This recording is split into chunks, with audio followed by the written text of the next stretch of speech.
ডিম খেতে পছন্দ করে না এইরকম মানুষ হয়তো কমই আছে। চলো আজ তাহলে দুপুরের লাঞ্চটা ডিম দিয়েই হয়ে যায়। তবে এই ডিমের কোরমাটা আমি আগামীকালই বানিয়েছিলাম। আগামীকাল যেহেতু ডক্টরসে গিয়েছিল তাই স্পেশালি আমার বরের জন্য আমার পছন্দের একটা রান্না করে খাইয়েছিলাম। আমরা সবসময় চেষ্টা করে থাকি আমাদের যে কোনো স্পেশাল দিনগুলো একটু খাওয়া দাওয়া দিয়ে সারতে চাই। ঠিক সেই রকমই কাল যেহেতু ডক্টরসে ছিল তাই ভাবলাম এই রান্নাটা বরকে করে খাওয়াই। তবে এটা আমার খুবই পছন্দের একটা খাবার। চলো আর বকবক না করে এবার রান্নাতে আসা যাক। প্রথমেই আমি 4টে ডিম সেদ্ধ করতে বসিয়ে দিয়েছিলাম। এরপর ডিমগুলো ছাড়িয়ে ডিমের গাগুলো দাগ করে নিয়েছি। এরপর কোড়া বসিয়ে কোড়াতে বেশ কিছুটা সর্ষের তেল দিয়ে প্রথমেই আমি পেঁয়াজগুলো দিয়ে দিয়েছিলাম। পেঁয়াজগুলো হালকা লাল লাল করে ভাজা হয়ে যাওয়ার পর আদা কুচি, রসুন কুচি, কাঁচা লঙ্কা কুচি, বেশ কিছুটা কাজু বাদাম, সাথে দিয়েছিলাম কিশমিশ। আবারও সবকিছুকে একসাথে লাল লাল করে ভেজে নেব।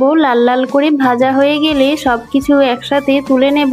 এবারে এই ভাজা মশলাটাকে বেটে নিতে হবে। আমি তো একটা মিক্সিং জারে এই ভাজা মশলা সাথে বেশ কিছুটা ধনেপাতা একসাথে দিয়ে একটা স্মুথ পেস্ট বানিয়ে নিয়েছি। আবারও কড়াতে বেশ কিছুটা সর্ষের তেল দিয়ে আগে থেকে সেদ্ধ করে রাখা ডিমগুলোকে দিয়ে বেশ কিছুটা লবণ দিয়ে লাল লাল করে আমি ভেজে নেব। তবে তোমরা চাইলে এই ডিমগুলোকে নাও ভাজতে পারো, কারণ ডিমের কোরমাতে সাদা ডিমেরই করে। আমার যেহেতু একটু অসুবিধা হয় তাই আমি ডিমটা হালকা ভেজে নিই। এবারে ভাজা ডিমগুলোকে তুলে গোটা গরম মশলা আর সাথে একটা তেজপাতা ফোড়ন দিয়ে আগে থেকে বেটে রাখা মশলাটা দিয়ে মশলা কষিয়ে নিতে হবে। বেশ কিছুক্ষণ ভালোভাবে মশলাটা ভাজার পর ফেটানো টক দই কিছুটা দিয়ে দিয়েছিলাম। টক দইটা দিয়ে আবারও মশলাটা কষিয়ে নেব। মশলা কষানো হয়ে গেলে এই মশলার মধ্যে দেবো লঙ্কার গুঁড়ো, হলুদ গুঁড়ো, জিরের গুঁড়ো, ধনের গুঁড়ো আর বেশ কিছুটা কসুরি মেথি। আবারও মশলাটাকে বেশ ভালোভাবে কষিয়ে নিতে হবে। যতক্ষণ না মশলা থেকে তেল ছাড়ছে ততক্ষণ মশলাটাকে ভালোভাবে কষিয়ে